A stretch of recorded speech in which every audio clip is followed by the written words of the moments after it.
పరీక్షల సమయంలో ఎదురయ్యే ఒత్తిడిని ఎదుర్కోవడం ఎలా? అమిత్ ఫిలిప్స్ స్ఫూర్తిదాయక సాక్ష్యం నేటి నిరీక్షణలో.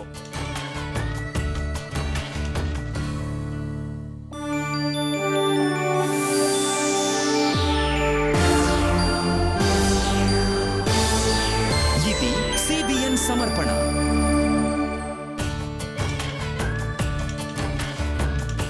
మీరు చూస్తున్న కార్యక్రమం నిరీక్షణ. నమస్కారం. నిరీక్షణకు స్వాగతం. ప్రతి సంవత్సరం ప్రతి విద్యార్థి పరీక్షల భయం లేదా ఒత్తిడి అనే సమస్యను ఎదుర్కొంటూ ఉంటారు. అయితే అది ఇప్పుడు కేవలం విద్యార్థులకే కాకుండా వారి తల్లిదండ్రులకు కూడా పాకుతుంది. పరీక్షలు దగ్గర పడే కొద్దీ టెన్షన్ పెరిగిపోతూ ఉంటుంది. కొంతమంది విద్యార్థులు ఈ పరీక్షల యుద్ధంలో పోరాడడం కష్టం అనుకుంటారు. మరి కొంతమంది పరీక్షలంటే అల్లంత దూరం పారిపోతుంటారు. తల్లిదండ్రులు చాలాసార్లు పిల్లలపై అనవసరమైన ఒత్తిడి తీసుకొస్తూ ఉంటారు. వారి కలల్ని, లక్ష్యాల్ని పదే పదే గుర్తు చేస్తూ ఉంటారు. దాంతో పిల్లలు పరీక్షలంటే భయపడిపోవడం, ఆశించిన ఫలితాలు రాకపోవడం జరుగుతుంది. అదెలాగో ఇప్పుడు తెలుసుకుందాం.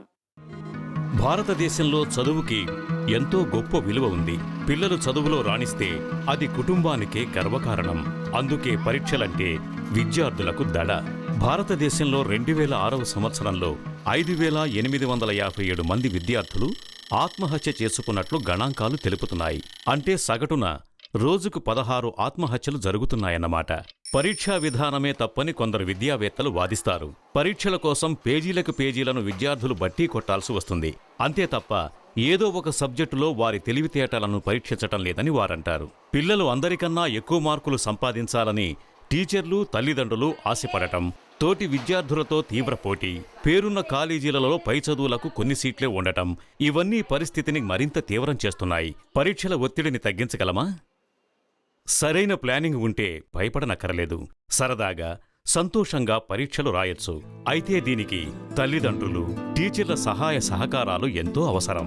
పరీక్షలకు ముందు టీచర్లు విద్యార్థులకు ప్రత్యేకమైన కౌన్సిలింగ్ ఇవ్వాలి. అవసరమైన సలహాలు, సూచనలు ఇవ్వాలి. విద్యార్థులకు, ముఖ్యంగా చదువులో కాస్త వెనుకబడిన వారికి స్టడీ షెడ్యూల్ తయారీలో టీచర్లు సహాయపడాలి. తమ పిల్లల సామర్థ్యాన్ని బట్టి తల్లిదండ్రులు వారికి లక్ష్యాలను నిర్దేశించాలి. పిల్లలు చదువుకోవటానికి చక్కటి, ఆహ్లాదకరమైన వాతావరణాన్ని కల్పించాలి. సరైన ప్రోత్సాహం లభిస్తే పిల్లలు చదువులో రాణించగలరు. పిల్లలు, తల్లిదండ్రుల మధ్య పరస్పర విశ్వాసం, ప్రేమాభిమానాలు ఉండాలి. విద్యార్థులు కూడా మంచి పోషకాహారం తీసుకోవాలి. సరిపడా నిద్ర, వ్యాయామం, మధ్య మధ్యలో కాస్త విశ్రాంతి తీసుకోవాలి. ఉన్న సమయాన్ని సరిగ్గా వినియోగించుకోవాలి. పరీక్షల టెన్షన్, భయం నుంచి తట్టుకోవటానికి ఇప్పుడు పిల్లలకు అందుబాటులో ఎన్నో హెల్ప్ లైన్లు ఉన్నాయి. పరీక్షలంటే వచ్చే కంగారును ఎలా పోగొట్టుకోవాలో వివరించే ఎన్నో వెబ్సైట్లు నేడు ఇంటర్నెట్లో అందుబాటులో ఉన్నాయి. టీచరుగా, తల్లిదండ్రులుగా, విద్యార్థులుగా మనం కూడా ఒక విషయాన్ని గుర్తు చేసుకోవాలి. జీవితంలో మార్కులే ముఖ్యం కాదు. ఆత్మగౌరవంతో, పరువు మర్యాదలతో సంతోషకరమైన జీవితం గడపటానికి కావలసిన నేర్పు ఉండటమే ముఖ్యం. మనం చూసినట్లుగా భయం మరియు ఒత్తిడి అనేవి కొంతమేరకు సహాయపడతాయి. కానీ అవి తీవ్ర రూపం దాల్చే అవకాశం కల్పిస్తే మాత్రం ఫలితాలు తారుమారవుతాయి. కాబట్టి విద్యార్థులు, మీ వంతు మీరు కృషి చేయండి. ఫలితాల గురించి అనవసరంగా ఆందోళన చెందకండి. నమ్మకంతో, ధైర్యంగా పరీక్షలను ఎదుర్కోండి. విజయానుభూతికి లోనవ్వండి. అది ఎలాగో ఈరోజు మరింత వివరంగా తెలుసుకుందాం. చూస్తూనే ఉండండి మీ నిరీక్షణ.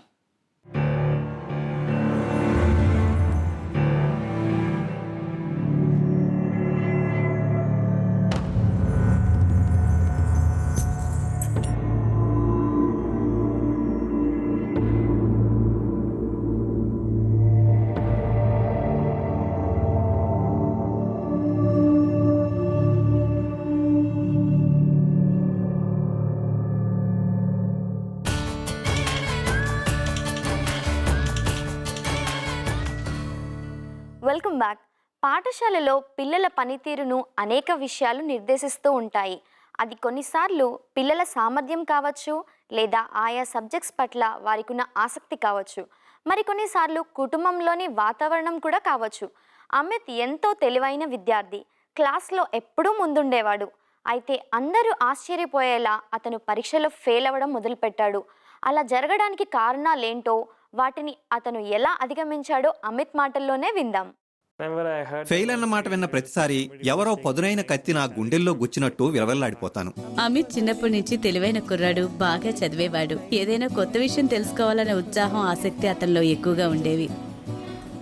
స్కూల్లో గడిపిన సమయం నాకెంతో సంతోషంగా ఉండేది. అందరి దృష్టి నా మీదే ఉండడం నాకెంతో గర్వంగా ఉండేది కూడా. ఒకరోజు పిడుగులాంటి ఆ వార్త వినేంత వరకు అమిత్ జీవితమంటే సరదా, సంతోషాలే అనుకున్నాడు. అతని తల్లికి ప్రాణాంతకమైన వ్యాధి ఉందని, త్వరలోనే మరణిస్తుందన్న ఘోర విషయం తెలిసింది. దాంతోపాటే అమిత్ జీవితంలో కూడా అనుకోని మార్పులు జరిగిపోయాయి. 1997-98లో అమ్మకు మల్టిపుల్ క్లిరోసిస్ అనే ప్రాణాంతకమైన వ్యాధి ఉందని డాక్టర్లు నిర్ధారించారు. అమ్మ ఆరోగ్యం దిగజారిపోయింది. తరచూ మూర్ఛలొచ్చేవి. ఎప్పుడూ అనారోగ్యంగా మంచం మీదే ఉండేది. ఎప్పుడూ నొప్పితో మూలుగుతూ ఉండేది. ఆమెను చూసిన ప్రతిసారి నా మనసులో అనుకునేవాణ్ణి, ఇంతకు ముందు అమ్మతో మాట్లాడినట్టుగా ఇప్పుడు మాట్లాడలేనని. ఇప్పుడు ఆమెకు కొన్ని అవసరాలున్నాయి. అమ్మకు నా అవసరం ఎంతో ఉంది. ఆమెకు ఏదైనా అవసరం వస్తుందేమో, అప్పుడు నేను ఆమె పక్కనే ఉండాలని అనుకునేవాణ్ణి. నాకు ఈ భయంకరమైన వ్యాధి వచ్చిందని తెలిసిన తర్వాత వ్యాధి పెరిగే కొద్దీ నా పనులు కూడా చేసుకోలేకపోయేదాన్ని. మామూలుగా పిల్లలు ప్రతి చిన్న విషయానికి నా మీదే ఆధారపడేవాళ్లు. ఇప్పుడు వారి అవసరాలు తీర్చలేకపోతున్నాను. నా పిల్లలు ఇంకా పసివాళ్లు. చదువులో వారికి ఎవరైనా పెద్దవారి సహాయం కావాలి. ఎవరో ఒకరు వారిని చూసుకోవాలి. దిగజారిపోతున్న ఇంటి పరిస్థితులు అమిత్ చదువు మీద కూడా ప్రభావం చూపించాయి. లెక్కలు అతనికి అర్థం కావడం లేదు. దాంతో అతని మార్కులు గణనీయంగా తగ్గిపోయాయి. మా స్కూల్లో ప్రతి వారం పరీక్షలు పెడతారు. ఆ సంవత్సరం అదే మొదటి వారం పరీక్ష. ఆ పరీక్ష బాగా రాయలేదని నాకు తెలుసు, కానీ ఏమీ చేయలేను. తర్వాత పరీక్షకు కష్టపడి చదువుతాను అనుకున్నాను. మొదటి వారం పరీక్ష ఫలితాలు చూసుకున్నాను.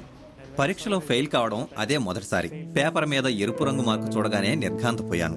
అప్పటి వరకు జరిగినదంతా ఒక్కసారిగా తెలిసొచ్చింది. వారాంతం పరీక్షలో ఫెయిల్ అయ్యాను. లెక్కల పరీక్షలో ఫెయిల్ అయ్యాను. చాలా నిరాశపడ్డాను. ఏం చెయ్యాలో, ఎక్కడికి పోవాలో ఏమీ అర్థం కాలేదు. అక్కడ నుంచి వెళ్లిపోవాలి అంతే. ఒక్కటే ఆశ. తర్వాతి పరీక్ష బాగా రాయగలనన్నదే ఆశ. కానీ నేను ఆశపడినట్టు జరగలేదు. ఆ తర్వాత జరిగిన ప్రతి పరీక్షల్లో ఫెయిల్ అవుతూనే ఉన్నాను. ఎంత చదివినా, ఏం చేసినా పాస్ కాలేదు. మా స్కూల్లో ఒక టీచర్ ఉండేది. ఫెయిల్ అయిన విద్యార్థులందరినీ ఆమె వేరుగా కూర్చోబెట్టేది. క్లాసులోకి రాగానే ఫెయిల్ అయిన వారందరూ అందరికన్నా వెనక్కెళ్లి కూర్చోండి, బాగా చదివే వాళ్ళందరూ ముందు బెంచీలో కూర్చోండి అని చెప్పేది. నేను వెనక బెంచీలో కూర్చునేవాణ్ణి. అందరూ ఫెయిల్ అయ్యేవాళ్లు అని పిలిచే వీరందరి మధ్య నేను ఎందుకున్నాను అని ఆలోచించేవాణ్ణి. ఫెయిల్ అన్న మాట వినగానే ఎవరో పదునైన కత్తిని నా గుండెల్లో గుచ్చినట్టు అనిపించేది. ఆ చిత్రహింసలు భరించలేక అమిత్ స్కూల్ ఎగ్గొట్టాలనుకున్నాడు. ఫెయిల్ అయ్యాడనే అవమానం నుంచి తప్పించుకోవాలనుకున్నాడు. నా సైకిల్ తీసుకుని ఇంటికి దూరంగా ఎక్కడికైనా ఎవరూ లేని చోటకు వెళ్ళిపోయేవాడిని. ఎవరికీ కనిపించకుండా ఉండేవాణ్ణి. బస్ స్టాప్లలో, రోడ్డు మూలల్లో ఎవరికీ కనిపించకుండా కూర్చునేవాణ్ణి. అలా కూర్చొని రోడ్డు మీద నవ్వుకుంటూ స్కూల్కి వెళ్తున్న పిల్లలను చూస్తూ ఉండేవాణ్ణి. వారిలా నేను కూడా సంతోషంగా స్కూల్కి వెళ్ళగలనా అని ఆలోచించేవాణ్ణి. మళ్లీ లెక్కలు ఎలా చదవగలను? ఫెయిల్ అయ్యానని నా తల్లిదండ్రులకు ఎలా చెప్పాలి? ఇలా ఆలోచించి చివరకు ఒక నిర్ణయానికి వచ్చాను. ఈ రకంగా ఎక్కువ కాలం చేయడం నా వల్ల కాదు. అయితే అమిత్ చేస్తున్న మోసం ఎక్కువ కాలం దాగలేదు. త్వరలోనే అతని తల్లిదండ్రులకు తెలిసిపోయింది. పరిస్థితులు మరింత దిగజారిపోయాయి. అమిత్ గురించి భయంకరమైన నిజాలు తెలిసి మొదట షాక్ అయ్యాం. ఆ షాక్ నుంచి తేరుకున్నాక అతనికి ధైర్యం చెప్పాలని అనుకున్నాం. కానీ అతను ఎంత పెద్ద సమస్యను ఎదుర్కొంటున్నాడో మేము తెలుసుకోలేకపోయాం. మళ్లీ స్కూల్కి పంపించాలని అనుకున్నాం. స్కూల్లో నన్నెవరూ పట్టించుకోవడం లేదు. అందరూ వదిలేశారు. ఒకప్పుడు స్కూల్లో ఏ చిన్న పని చేయాలన్నా నన్నే పిలిచేవారు. కానీ ఇప్పుడు నా అవసరం ఎవరికీ లేదన్న విషయం అర్థమైంది. ప్రతి పరీక్షలో ఫెయిల్ అయ్యేవాణ్ణి. మేమందరం అమిత్ను ప్రోత్సహించడం మొదలుపెట్టాం. నేనైతే ప్రతిరోజు బాబుతో మాట్లాడుతుండేదాన్ని. నీవు సాధించగలవు, ఆ ప్రభు తోడుంటే నీవు ఖచ్చితంగా చేయగలవు అని రోజు చెప్తుండేదాన్ని. ఇక అందరూ అమిత్ మీద ఆశలు వదులుకున్నట్టే అనిపించింది. ఆ ప్రభు మాత్రం ఆశ వదులుకోలేదు. తనకు సహాయం చేయగలిగిన ప్రపంచంలోనే అందరికన్నా గొప్ప టీచర్ని అమిత్ కనుగొన్నాడు. ఒకరోజు ఇంటికొచ్చి టీవీ పెట్టాను. అది ఒక క్రిస్టియన్ ఛానల్. అర్పించుకోవడం అనే అంశం గురించి ఒక వ్యక్తి మాట్లాడుతున్నాడు. అది నాకు తెలిసిన విషయమే. అర్పించుకోవాలని చిన్నప్పటి నుంచి నేర్చుకున్నదే. కేవలం లొంగి ఉండాలన్న పదం మాత్రమే నా నోట్లోంచి వస్తోందని, కానీ వాస్తవంగా అది ప్రభువుకు మనల్ని మనం అర్పించుకోవడం కాదని నాకు అర్థమైంది. ఆ రోజున ఆ వ్యక్తి మోకాళ్ల మీద కూర్చొని క్షమాపణలు కోరాల్సిందిగా ఆ ఛానల్ చూస్తున్న వారందరికీ చెప్పాడు. ఆయన చెప్పినట్లే నేను చేశాను. మోకాళ్ల మీద కూర్చొని క్షమించాల్సిందిగా ప్రభువును కోరాను. ప్రతిరోజు పుస్తకాలు ముందు పెట్టుకుని కూర్చునేవాణ్ణి. ఓ ప్రభువా, దయచేసి ఇక్కడికి వచ్చి నా పక్కన కూర్చో. ఈ పాఠం ఏమిటో నాకు బోధించు. ఈ థీరమ్స్, లెక్కలు నాకు అర్థం కావడం లేదు. దయచేసి నీ వచ్చి నాకు బోధించు అని ప్రార్థించేవాణ్ణి. నిజంగానే ప్రభువు కూర్చునేందుకు వీలుగా కొంత స్థలాన్ని ఉంచేవాణ్ణి. రోజులు గడిచే కొద్దీ నా పరిస్థితి కొద్దిగా మెరుగుపడింది. కొంచెం త్వరగా కూడా నేర్చుకోగలుగుతున్నాను. ఇంతలో ప్రీ ఫైనల్ పరీక్షలు వచ్చేశాయి. 10వ తరగతిలోకి వచ్చిన తర్వాత మొదటిసారిగా నేను లెక్కల్లో పాస్ అయ్యాను. అది కేవలం ఆరంభం మాత్రమే. కొత్తగా వచ్చిన ఆత్మవిశ్వాసంతో అమిత్ ఇంటర్ పరీక్షలు కూడా పాస్ అయ్యాడు. అనుకోని విధంగా అతని తల్లి వ్యాధి పూర్తిగా తగ్గిపోయి ఆరోగ్యంగా తయారవడంతో ఇంటి పరిస్థితులు కూడా బాగుపడ్డాయి. ఇంజనీర్ అవ్వాలని అమిత్ ఆశించాడు. అయితే ఇంజనీర్ కావాలంటే లెక్కల్లో మంచి ప్రావీణ్యం ఉండాలి. లెక్కల్లో పాస్ కావడం పెద్ద సమస్య కాదని ఈసారి నేను చాలా నమ్మకంగా ఉన్నాను. అన్ని ఇంటర్నల్ పరీక్షలు బాగా రాశాను. ఇంజనీరింగ్ మొదటి సంవత్సరం పరీక్షా ఫలితాలు వచ్చాయి. ఆన్లైన్లో ఫలితాలు చూసుకున్నాను. నాకు దాదాపు 75% మార్కులు వచ్చాయి. నేను చదువుతున్న మొత్తం బ్రాంచ్, మొత్తం ఐటీ విభాగంలో నాకే మొదటి మార్కు వచ్చింది. ఒక మంచి విద్యార్థిగా మారేందుకు మాత్రమే కాకుండా ఒక మంచి వ్యక్తిగా తయారయ్యేందుకు కూడా యేసు అమిత్కు సహాయం చేశాడు. త్వరలోనే ఆరాధనా బృందంలో చేరాల్సిందిగా నాకు పిలుపు వచ్చింది. అక్కడ అందరితో కలిసి నిల్చుని ఉండేవాణ్ణి. అంతా మొదలైన తర్వాత ఏదో కొత్తగా అనిపించేది. నాకు కొద్దిగా నత్తి ఉంది. 10 మంది ముందు మాట్లాడాలంటే తడబడిపోయి నత్తిగా మాట్లాడేవాణ్ణి. కానీ ఇక్కడ ఇంతమంది ఎదుట నిల్చుని ఓ ప్రభువా నాకు సహాయం చెయ్యి అని అడిగేవాణ్ణి. ఆ తర్వాత జీవితం మారిపోయింది. నా ఆలోచన వైఖరి మొత్తం మారిపోయింది. నేనెలా ఉన్నాను, ఎలా పనిచేస్తున్నాను, ఎలా చదువుతున్నాను, ఇలా ఈ మార్పు నా విషయంలో కాదు, తోటివారికి ఎలా సహాయపడగలను, ఎలా బోధించగలను, వీటి గురించే ఎక్కువ ఆలోచించేవాణ్ణి. నిజమైన విశ్వాసం అమిత్కు యేసుక్రీస్తులో కనిపించింది. అప్పట్నుంచి తన జీవితాన్ని మంచి మార్గంలోకి మళ్లించిన ఆ ప్రభువుకు అతను జీవితాంతం కృతజ్ఞుడిగా ఉన్నాడు. యేసుక్రీస్తు సహాయంతో ఏ పనైనా సాధించగలము. దేవునికి సమస్తం సాధ్యమే. యేసుక్రీస్తు సహాయంతో అమిత్ తన చదువులో విజయాన్ని సాధించాడు. అమిత్ లాగా మీరు కూడా యేసుక్రీస్తులో విశ్వాసం ఉంచండి. పరీక్షల్లో విజయాన్ని పొందండి. కష్టపడి చదవండి, విశ్వాసంతో, ధైర్యంతో, దేవుని మీద ఆధారపడి పరీక్షలు రాయండి. మంచి రిజల్ట్ దేవుడు ఖచ్చితంగా అనుగ్రహిస్తాడు. ఈ విషయంలో మరికొన్ని విషయాలు మనం కలిసి ఆలోచిద్దాం. సర్వసాధారణంగా ఎగ్జామ్స్లో టెన్షన్ ఉండటానికి రెండు ప్రాముఖ్యమైనటువంటి కారణాలు ఉంటాయి. ఒకటి, సరిగ్గా ప్రిపేర్ అవ్వలేకపోవటం. రెండోది, కాన్ఫిడెన్స్ లేకపోవటం. ఈ రెండింటిని అధిగమించడానికి ఏం చేస్తే బాగుంటుందో కాస్త ఆలోచిద్దాం. ఒకవేళ ఎగ్జామ్కి చాలా దగ్గరైపోయినటువంటి పరిస్థితి ఉన్నట్లయితే నేను చెప్పేటువంటి కొన్ని విషయాలు ఇప్పట్లో అవి సరిపోవేమో. అట్లీస్ట్ నెక్స్ట్ ఎగ్జామ్కైనా ఈ విషయాన్ని జ్ఞాపకం చేసుకోవడానికి ప్రయత్నం చేయండి. ఒకవేళ కొంచెం టైం ఉన్నట్లయితే మొదటి పాయింట్ ఏంటనంటే, జరిగిపోయినటువంటి సమయం అంటే నెగ్లెక్ట్ చేసినటువంటి సమయం గురించి ఎప్పుడూ రిగ్రెట్ అవ్వద్దు, వదిలేసేయండి. గతంలోకి తొంగి చూస్తూ ఉంటే గనక భవిష్యత్తులోకి మనం వెళ్ళలేం. కాబట్టి గతాన్ని మర్చిపోయి ఇప్పటి నుంచి నాకున్న టైం ఎంత, ఆ టైంలో నేనేం చేయగలను అని స్కెడ్యూల్ వేసుకోవడానికి ప్రయత్నం చేయండి. మనకున్న టైం ప్రకారం ఎన్ని సబ్జెక్ట్స్, ఎంతసేపు నేను చదవగలను అని స్కెడ్యూల్ వేసుకోవడానికి ప్రయత్నం చేయండి. ఒకవేళ ఇనఫ్ టైం ఉన్నట్లయితే కంప్లీట్ కోర్స్ ఒక్కసారైనా చదవటం మంచిది. ఎందుకు అనంటే, ఎగ్జామ్ టైంలో ఏదైనా ఒక ప్రశ్న వచ్చిందనుకోండి, ఆ ప్రశ్నకు సంబంధించి 20% ఇన్ఫర్మేషన్ ఉంటే చాలు, మనం ఏదో ఒకటి అడ్రస్ చేయగలుగుతాం, ఏదో ఒకటి రాయగలుగుతాం. కాబట్టి కంప్లీట్ కోర్స్ ఒక్కసారైనా చదివితే అది ఉపయోగపడుతుంది అనే విషయాన్ని మనం గుర్తు తెచ్చుకోవాలి. అంతా అర్థం కాకపోవచ్చు, అంతా బట్టి పట్టేపోవచ్చు, కానీ అట్లీస్ట్ కాస్త అవగాహన, దాన్నే స్కానింగ్ అంటారు. ఇది మొదటి పాయింట్. రెండోది, నెగటివ్ థింకింగ్ అనేది పూర్తిగా తీసేయండి. ఎగ్జామ్ ప్రిపేర్ అయ్యేటప్పుడు కానీ, ఎగ్జామ్ రాసేటప్పుడు కానీ, అయ్య బాబోయ్ నేను రాయగలుగుతానా లేదో అనేటువంటి భయాన్ని తొలగించుకోండి. దీనికి అతి ప్రాముఖ్యమైనటువంటి పరికరం ప్రేయర్. ప్రార్థన చేసుకొని, ప్రభువా నేను చేయగలిగింది చేశాను, నువ్వు నాకు సహాయం చేయి, ఈ యొక్క నెగిటివ్ థింకింగ్ తీసే ప్రభువా అని ఖచ్చితంగా ప్రార్థన చేయండి.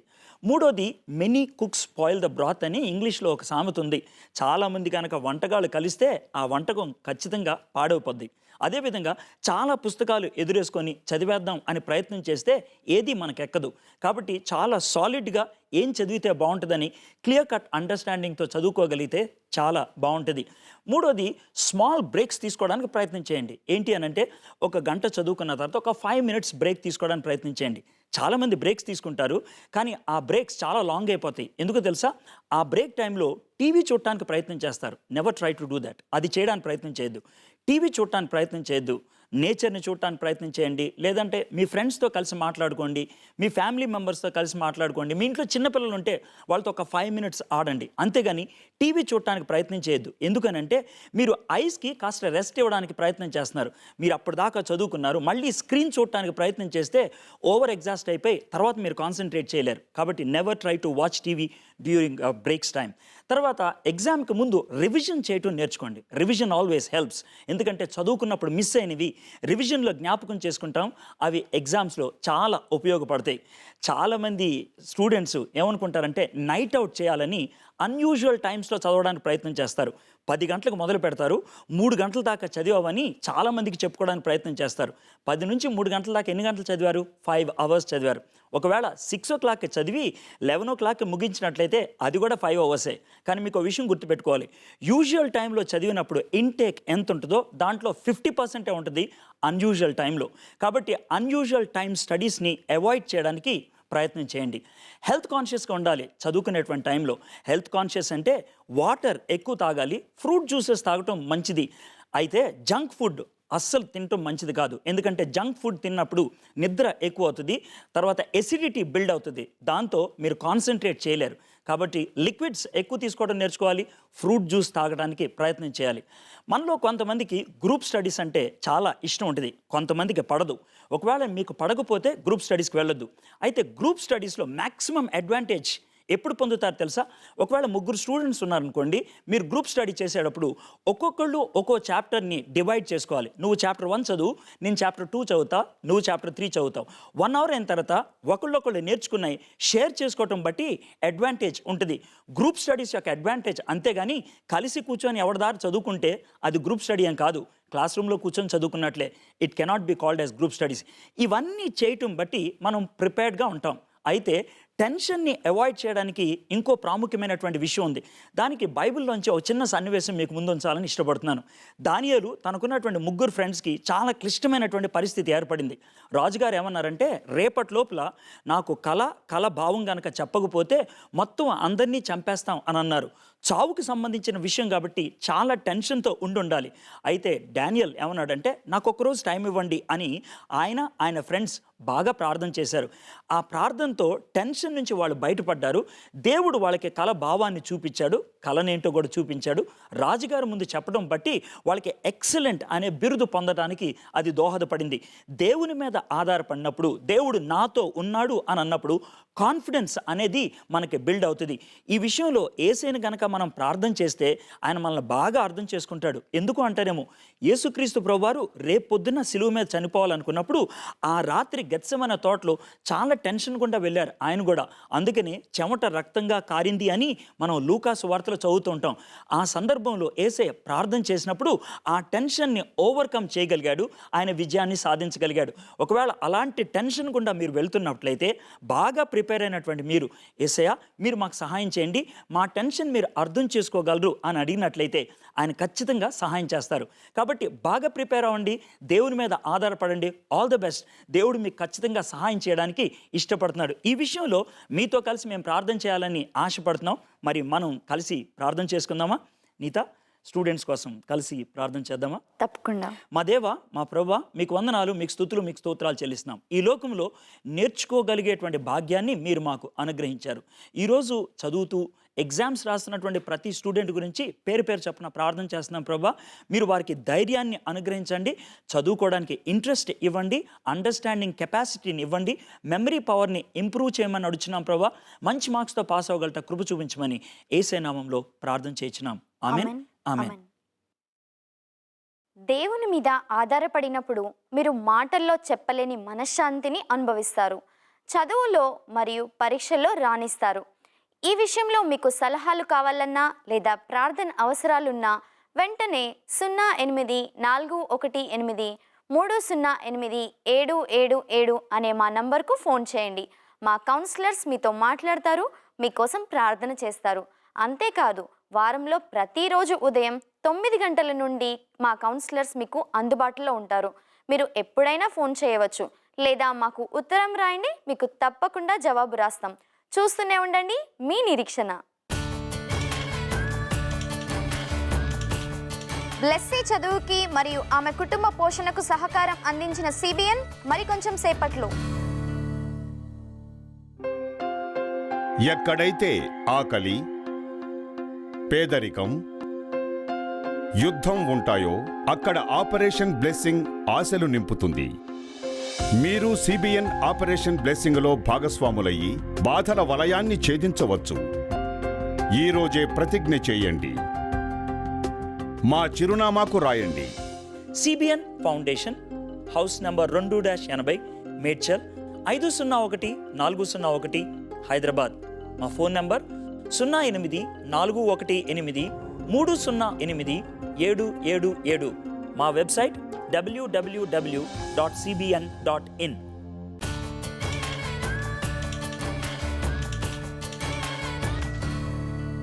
Welcome back. తల్లిదండ్రులు తమ పిల్లలకు మంచి విద్యను అందించాలని ఆశిస్తుంటారు. వారికి మంచి ఫలితాలు రావాలని కోరుకుంటారు.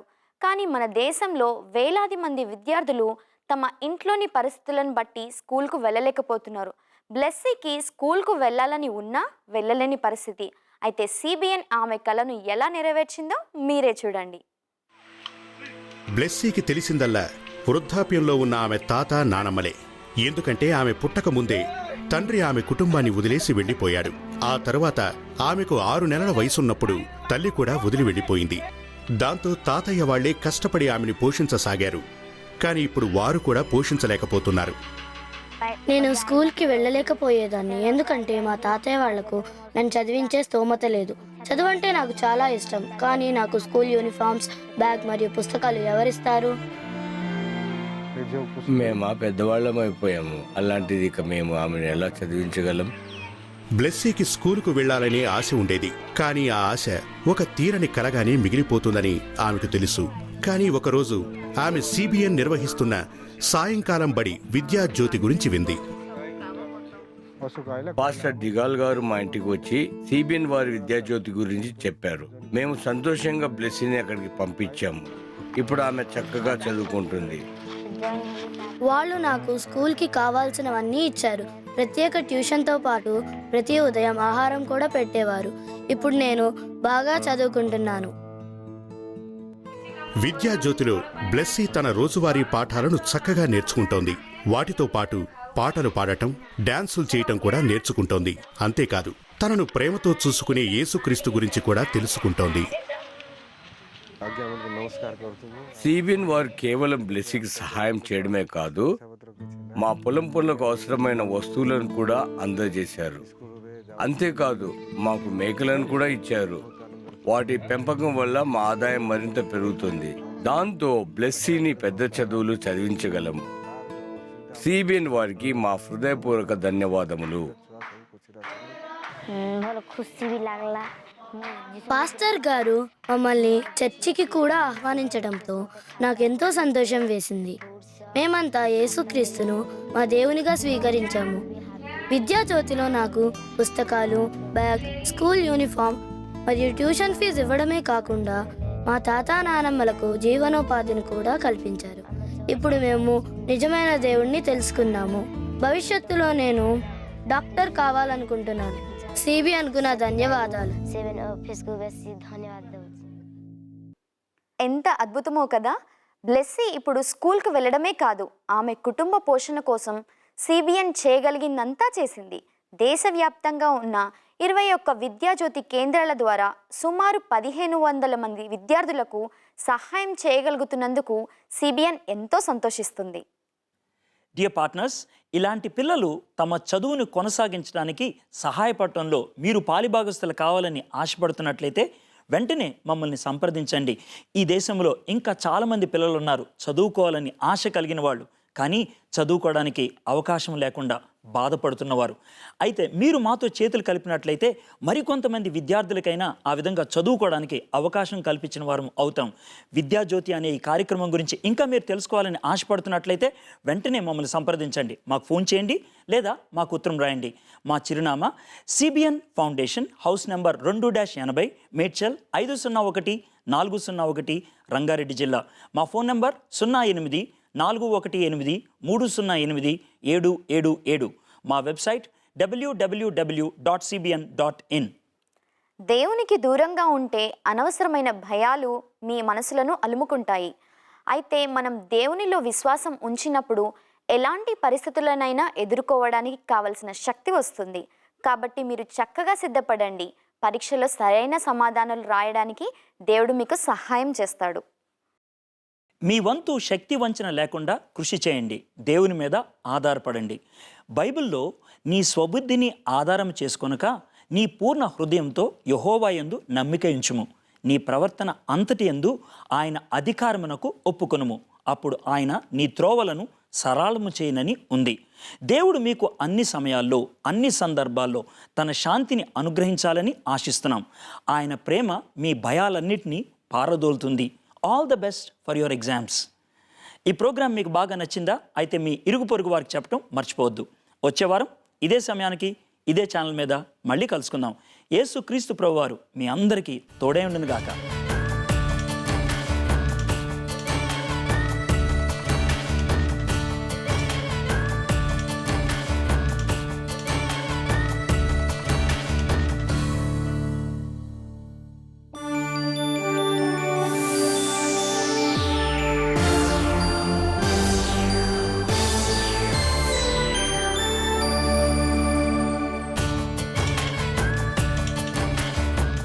ప్రార్థనలో శక్తి ఉందని మీకు తెలుసా?